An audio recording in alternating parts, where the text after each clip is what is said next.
మంచిర్యాలలో republic day వేడుకలను TRS party ఘనంగా నిర్వహించింది.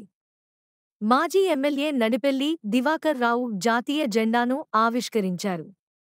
స్వాతంత్ర సమరయోధులకు నివాళులు అర్పించారు. రాజ్యాంగాన్ని ప్రతి ఒక్కరూ గౌరవించాలని ఆయన అన్నారు.